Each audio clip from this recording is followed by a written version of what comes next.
Շնորհակալություն, պարոն Փաշինյան, խոսեցիք սահմանադրական փոփոխություններից, այստեղ կար տեսակետ, որը հնչեցրել էր Դանիել Հովհաննիսյանը, որ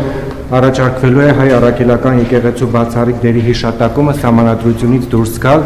Դուք ինչպիսի անձնական դիրքորոշում ունեք այս հարցի վերաբերյալ, այդ առաջարկությունը հնարավոր է քննարկվի, չքննարկվի, ինչպիսին է ձեր անձնական դիրքորոշումը, եւ նաեւ երկրորդ հարցը, ասել եք, որ 90-ականներին մեր հայրենակիցները փախել են Հայաստանից, բայց որ գան Հայաստան, այս ընտրություններին ընտրելու են քաղաքացիական պայմանագրին։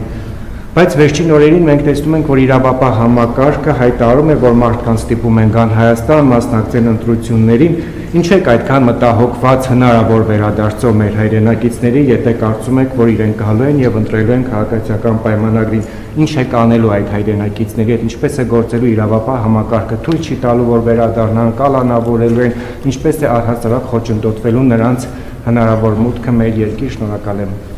Ես ասել եմ փախել եմ։ Ես տենց բան եմ ասել եմ փախել եմ։ Ես տենց բան եմ ասել, ամեն դեպս այս պահին չեմ հիշում, ծանոթ չի հնչում ինձ այդ նախադասությունը։ Ինչ տեսեք, իրավապահ համակարգը ցանկացած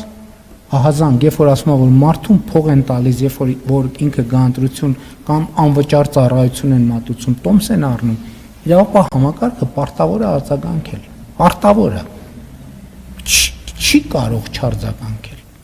Ինչ վերաբերում է իմ ասածին, ես մնում եմ իմ ասածին, որովհետև ես գիտեք Երևանի եւ Հանրապետության փողոցներում քայլում եմ, այդ թվում ուղի եթերում, եւ ես դեռ Ռուսաստանա բնակ ոչ մի հայրենակցի չեմ հանդիպել, ես չեմ հանդիպել, որը համակրանք չի արտահայտել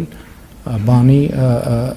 մեր կառավարության եւ քաղաքականության նկատմամբ։ Լսեք, նրանք գալու են ում Դոմպիպոյի օգտին են քվեարկելու, թե կակայինի Միհրանի օգտին են քվեարկելու։ Այսինքն ես ո՞նց կարամ այլ կերպ մտածել մեր ժողովրդի մասին։ Ո՞նց կարամ այլ կերպ մտածել։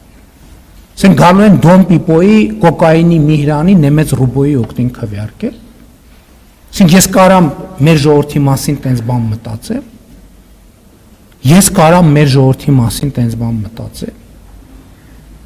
Չեմ կարա ես մեր ժողովրդի մասին տենց բան մտածել։ Եվ ես համոզված եմ, որ ես ճանաչում եմ մեր ժողովրդին։ Որ պահին պարզվի ես չեմ ճանաչում մեր ժողովրդին, ես այդ պահից կդադարեմ լինել Հայաստանի Հանրապետության վարչապետ։ Այս կամ որևէ այլ պատճառով։ Հայաստանից մենք աշխատում ենք սահմանադրության նախագծի վրա, ես այսօր էլ եմ անցել սահմանադրության նախագծով եւ այնտեղ շատ հստակ հիշատակվում է Հայաստանից առաքելական Սուրբ եկեղեցի։ Շնորհակալություն, հաջորդ հարցը ժողովրդի։ Շնորհակալություն։ Պարոն վարչապետ, ելի ուզում եմ իրավական հարց բարձրացնել եւ փաստերի